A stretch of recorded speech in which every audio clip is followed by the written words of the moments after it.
kemudian Partai Milenial, Partai PSI. Nah, itu koalisi kita.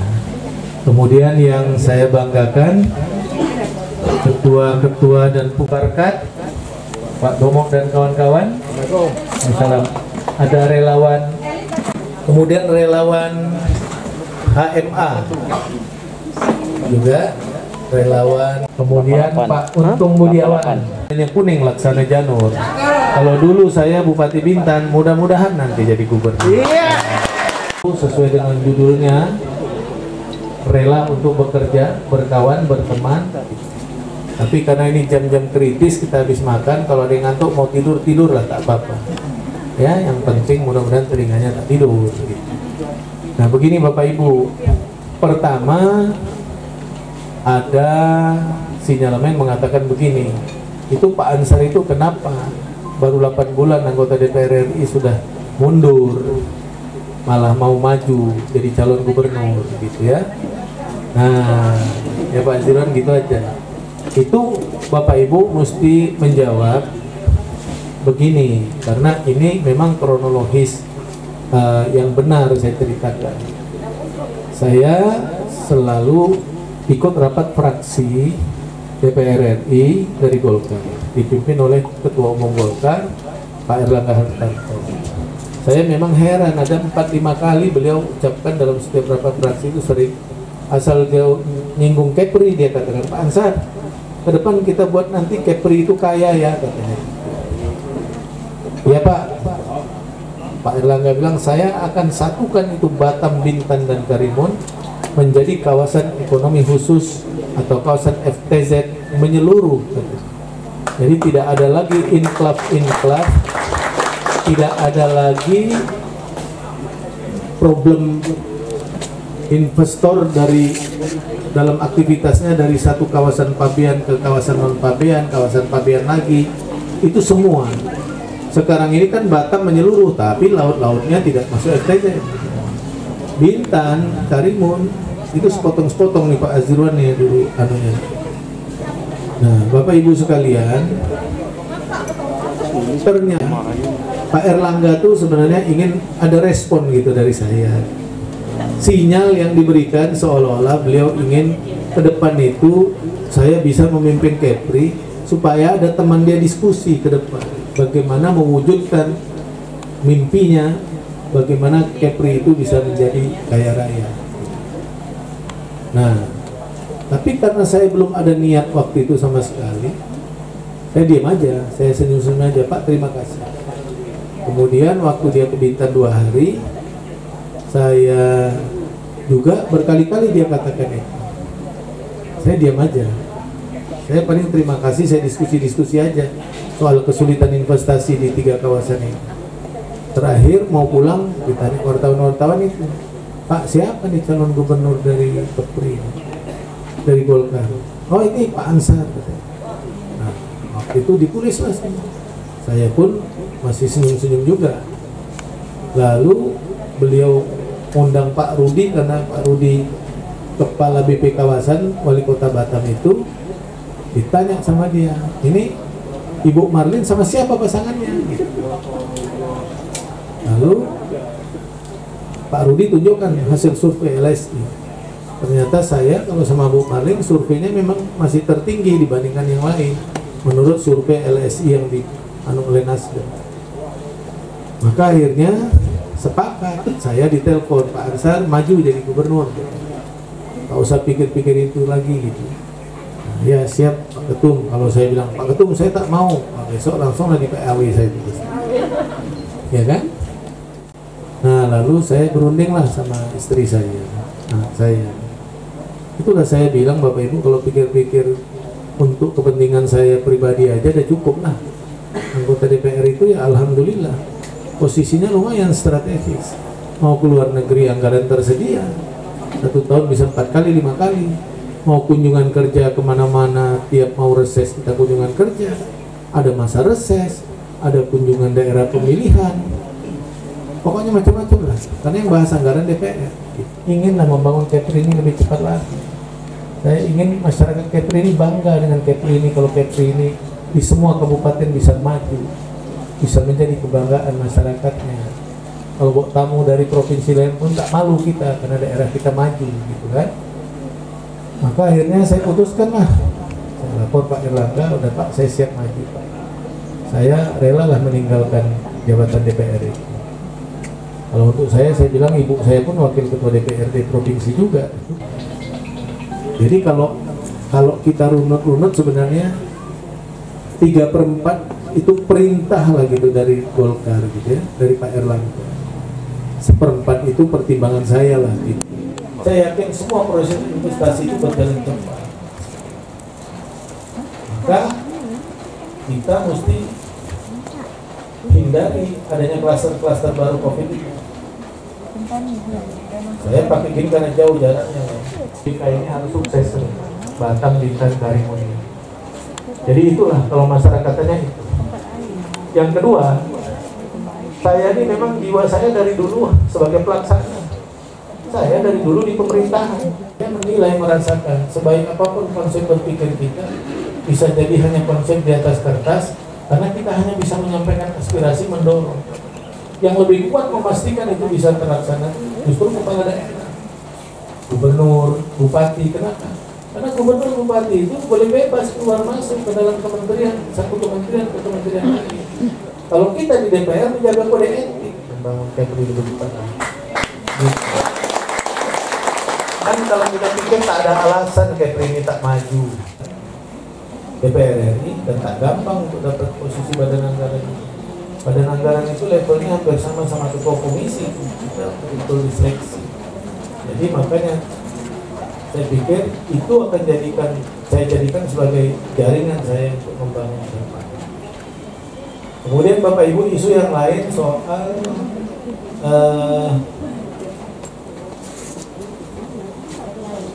isu keluarga lah. Pak Rudi dinasti itu ya, istrinya maju. Saya kebetulan anak saya maju juga di Bintan sama Intan, tapi itu sekarang sudah terbantahkan. Karena yang mempersoalkan itu pun juga sudah maju juga sama-sama, besannya maju, dia maju, anaknya maju juga di Lingga ya. Saya kira itu sudah terbantahkan, makanya sekarang tak ada lagi isu-isu dinasti. Tapi bagi saya baca beberapa referensi buku yang namanya dinasti itu, kalau saya raja, saya serahkan kepada saya tahta, itu dinasti. Tapi kalau melalui proses demokrasi itu tidak dinasti namanya, karena rakyat yang memilih. Bagi saya di Bintan saya penting mesti ada penerus saya, supaya program-program yang belum selesai dulu, dan saya mudah menenteng nanti mencari uang ke pusat. Pak Rudi juga istrinya, saya kira pengalaman karena udah mendampingi Pak Rudi ke semua kegiatan. Dan saya ternyata lihat Bu Marlin itu ketika bicara pintar kok ya. Urusan-urusan organisasi wanitanya juga dia kuat sekali. Dia banyak sekali memimpin organisasi wanita di Batam itu. Tidak semua orang mau seperti itu. Artinya dia mau menginfakkan waktunya untuk ngurus ini. Nah, saya percaya kalau dia sama saya nanti urusan pemberdayaan perempuan di Kepri ini pasti akan berdaya juga. Coba ini. Jadi itu jawaban-jawabannya. Kemudian selanjutnya yang perlu kita ketahui apa sih yang mau kita bangun ke depan. Nah, ibu-ibu bicara mungkin lingkup Karimun aja tak apa. Saya tadi sampaikan, saya mencita-citakan dari dulu di Karimun ini mesti ada pusat pendidikan latihan bidang perhubungan. Kepri ini hari ini anak-anak kita mau sekolah-sekolah kapten kapal itu Bapak Ibu mesti pergi ke Aceh, ke Tangerang, ke Semarang, ke Papua, ke Sulawesi Selatan, Pak. Itu biayanya tak sedikit. Yang sudah jadi kapten-kapten kapal jadi ini di Kementerian Perhubungan itu paling banyak sertifikasinya dan harus di-upgrade terus. Hampir setiap tahun mereka harus pergi kemana-mana, ngerogoh kocek sampai gajinya sebulan 2 bulan bisa habis. Kan aneh, kita nih kawasan strategis nasional, kemudian 97% wilayah kita provinsi maritim, tapi kita tidak punya pusdiklat bidang perhubungan. Maka saya kemarin tadi bicara Pak Rafiq, saya minta tolong carikan lahan 20 hektar. Katanya ada bekas kolong, bekas apa itu, nggak tahu itu. Nah, kalau itu sudah ada, nanti DPD-nya kita buat, kita susun segera. Kita nongkrong nanti di Kementerian Perhubungan supaya anak-anak dari Kepri ini Kabupaten sekolah ya di sini mau ambil ANT 5, 4, 3, 2, mau kursus-kursus singkat, itu saya bilang tadi itu termasuk solusi, salah satu solusi memecahkan persoalan kesempatan kerja, karena kita akan berikan anak-anak kita kursus-kursus penting di situ seperti basic di training itu kita bisa buat di situ. Itu Bapak Ibu sampaikan. Nah, program-program yang lain saya insya Allah pastikan dengan menghemat anggaran itu. Ke depan ini SMA mesti gratis di sekolah. Dan aku sampaikan ini. Saya insya Allah setengah harus saya jamin itu karena saya pikir itu menjadi Tuhan masyarakat dari kita. Sekolah-sekolah kejuruan banyak dibangun. Saya udah jalan lihat. Pak isinya masih sangat minim sekali, gedungnya bagus sekali. Kita mesti isi itu lengkap supaya anak-anak SMK itu lulusannya siapa? Di mana dia mau link image dengan pasar kerja? Kalau sekolahnya ada terbatas, dia 40 orang, butuh komputer 40, komputer hanya ada 5 satu sekolah itu. Alat-alat, kalau dia bidang otomotif, alat-alatnya terbatas. Ya perbengkelan itu mobil-mobil yang udah 60 tahun yang lalu ini udah gitu. Jadi itu memang mesti kita usahakan maksimal supaya tidak jadi beban pemerintah lagi. Anak-anak tamat SMK dia langsung siap ke pasar. Ke depan Bapak Ibu sekalian, bagaimana anak-anak SMA yang tidak nyambung sekolah SMA itu notabene belum siap pakai, baru siap lagi.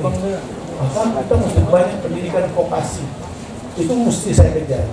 Karena berapa banyak pun industri nanti dibangun di sini, anak sini nggak akan dapat kesempatan kalau mereka tak bersertifikasi. Maka mesti ada sertifikasi bidang keahlian di bidang las, di bidang apa kayak di bidang elektrikal, mechanical, elektrikal, di bidang apa. Dan pendidikan singkat itu mesti banyak kita buat. Karena Bapak Ibu lapangan kerja terbuka besar. Itu di Bintan itu Pak ada 17 triliun tuh industri lagi dibangun besar tuh di kawasan KIK. Udah penuh kawasannya lagi dibangun. Kemarin dia butuh 700, seleksi 30 yang bisa dibangun. 30 yang punya sertifikat. Kan nanti saya kalau bisa memungkinkan ya Pak Zirone, kita akan upayakan ada sertifikasi internasional.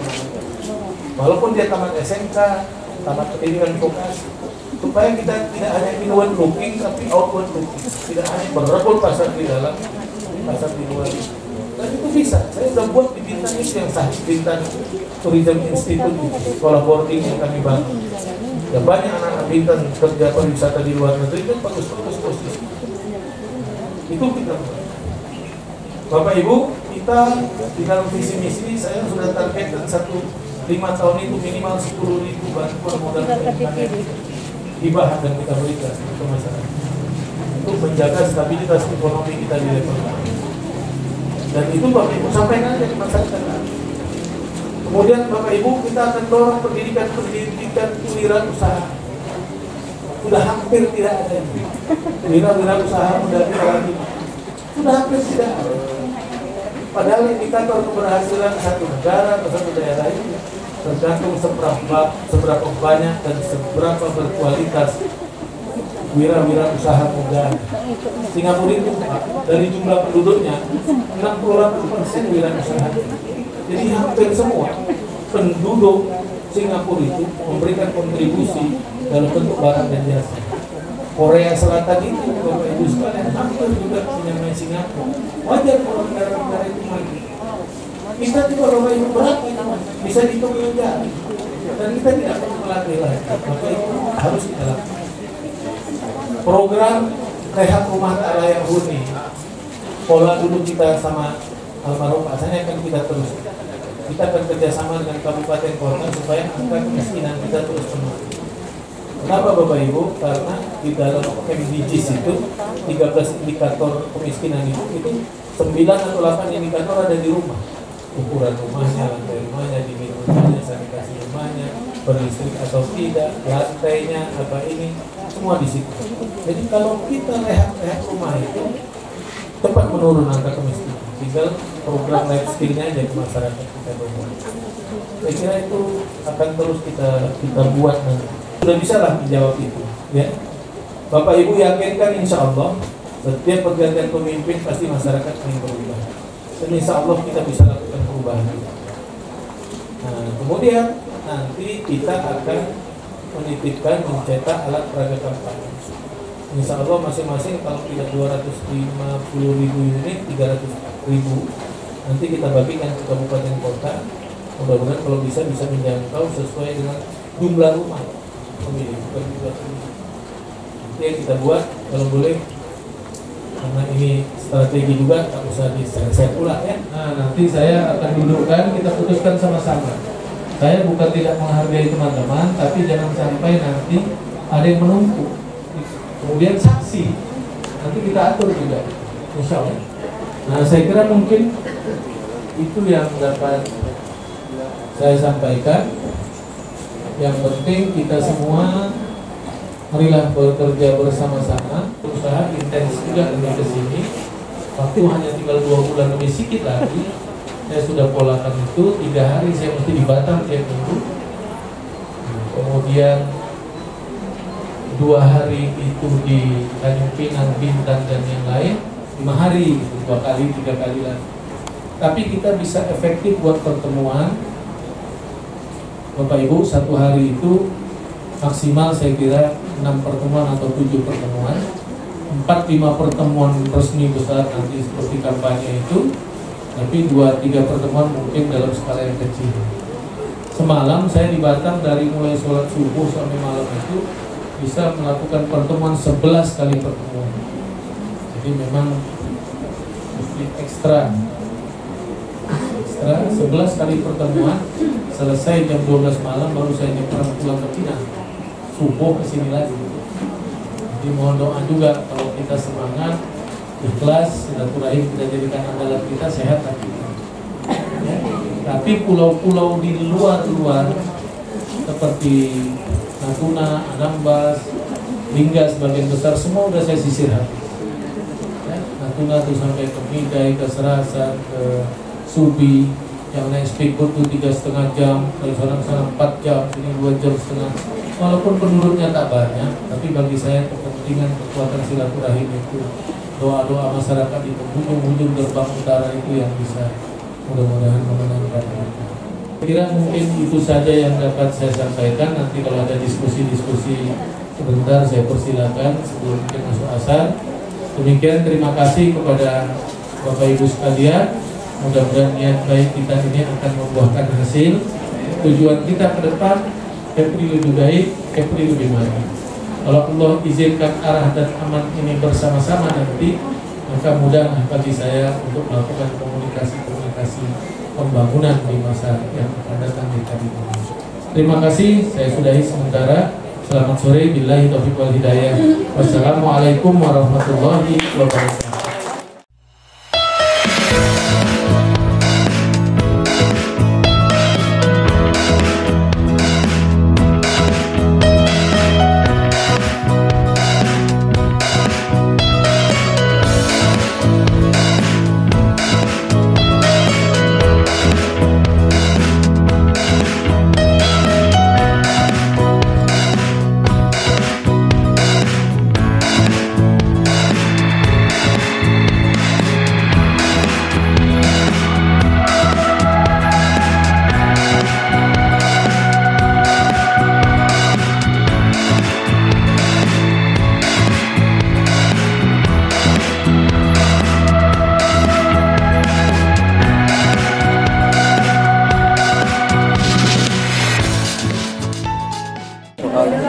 Inventarisir sarjana belum bekerja, Pak. Mungkin bisa jelaskan lagi, Pak? Oh iya, saya pikir sarjana-sarjana itu kan tokoh-tokoh muda aset di daerah ya, dan jangan biarkan mereka setelah menyelesaikan pendidikannya tidak mendapatkan kesempatan bekerja. Mungkin mereka masing-masing kan punya disiplin ilmu yang berbeda. karena kesempatan kerja itu belum tersedia untuk mereka, sebaiknya pemerintah sementara sebisanya memberdayakan mereka supaya ilmunya tidak hilang. Minimal mereka bisa menjadi pendamping bagi program-program pemerintah daerah. Kalau dia sarjana perikanan, kita tugaskan dia mengedukasi kelompok-kelompok nelayan. Kalau dia sarjana pertanian, kita gunakan dia mengedukasi kelompok-kelompok pertanian. Bagi yang sarjana umum, kita bisa tempatkan dia di desa-desa untuk membantu kita memberikan semangat dan optimisme ke masyarakat tentang kehidupan ini. Kita tahu kan saat-saat seperti ini banyak sekali masyarakat yang depresi karena persoalan ekonomi, persoalan ini dan itu. Maka peran mereka sangat penting itu di tengah-tengah masyarakat. Dan mereka kan kader-kader kita di daerah. Bayangkan kalau kita umpamanya mereka betah di daerah, di desa-desa, kita putar mereka setiap tahun. Nah, mereka mungkin nanti ke depan bisa jadi kader-kader kepala desa kita dan mereka sarjana-sarjana. Artinya mereka sudah melalui pendidikan, sudah melalui pembelajaran di desa-desa, pasti mereka memiliki kualitas yang lebih baik gitu. Nah, maka saya di provinsi insya Allah, bagi saya nanti semua sarjana-sarjana yang belum mendapat kesempatan kerja akan saya berdayakan. Kalau 1 bulan hanya 2,5 juta, 3 juta, saya kira asal pemerintah mau menghemat anggaran aja bisa itu kita berdayakan. Kasihan orang tua jangan sampai kecewa muliakan anak. Dan di Bintan saya lakukan itu gitu. Jadi setiap tahun saya panggil, kalau mereka mau aja, yang kecuali kalau tidak mau lain lah ya. Kalau dia mau kita letakkan dia di desa-desa. Saya kira di Karimun juga banyak, di provinsi ini banyak. Ya, biar mereka sekaligus berlatih gitu, menerapkan disiplin ilmu yang mereka miliki. Seandainya Bapak terpilih, jadi prioritas Bapak tak? Ya salah satu prioritas saya dan itu sudah saya ucapkan di mana-mana, mesti saya tunaikan. Beban psikologis anak-anak yang sarjana itu belum bekerja berat gitu ya. Kita saja kalau sarjana masih nganggur ditanya sama orang kerja di mana, menjawab rasanya tak sanggup kita gitu. Tapi kalau mereka bekerja, mereka bisa bilang, oh kita jadi sarjana penggerak pedesaan. Untuk penempatan di desa-desa itu apakah peluangnya memang masih banyak Pak untuk anak-anak dari? Ya saya kira kan desa-desa kita tidak sedikit. Kalau umpamanya satu desa perlu 4-5 orang pun tidak apa-apa. Kita bisa, desa itu kan terdiri dari beberapa pulau, beberapa kampung. Bahkan di desa-desa di perkotaan seperti ini tidak apa-apa. Kita tempatkan mereka. Mereka bisa juga membina administrasi di desa.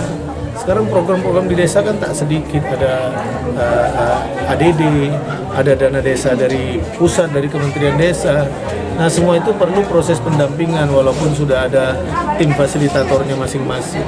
Insya Allah, saya nggak akan biarkan lah anak-anak SMA nanti setiap tahun tuh kita adik-adik coba hitung setiap tahun berapa tuh yang taman SMA yang tak nyambung sekolah, tersebar di provinsi, kemana mereka ini. Nanti mereka jual narkoba, mereka begal, mereka ini itu tiba ditangkap polisi, kita salahin anak itu, salahin orang tuanya.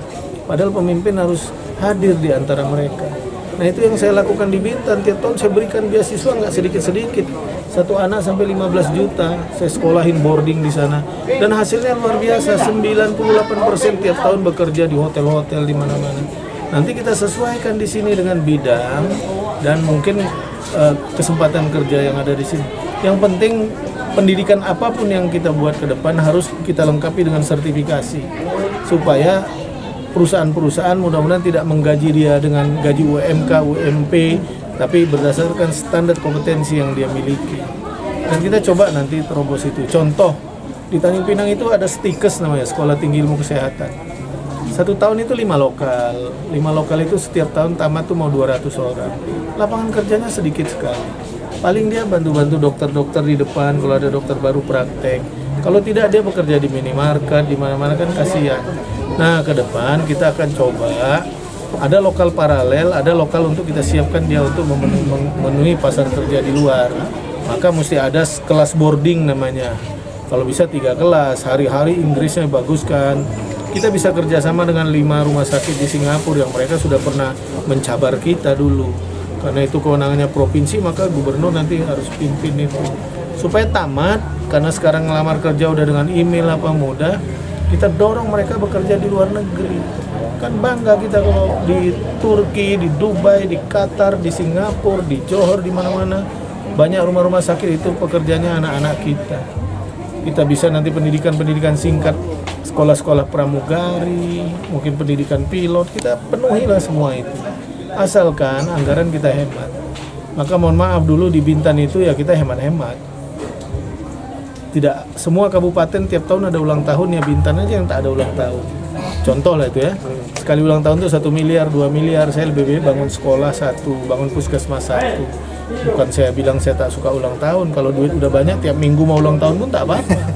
Tapi ada hal-hal yang lebih penting. Maka ke depan itu asrama-asrama mahasiswa, beasiswa, apa semua mesti kita hidupkan lagi. Dan bisa itu kalau kita hemat. Selain itu, yang besar-besar tak usah pakai APBD, kita cari ke pusat. Saya kan sedikit punya pengalaman soal itu. Tak satu pun yang besar-besar di Bintan tuh saya bangun pakai APBD. Gitu ya. Kalau saya mau semata-mata cari duit itu saya buat multi ya sebesar-besar, tapi bukan itu.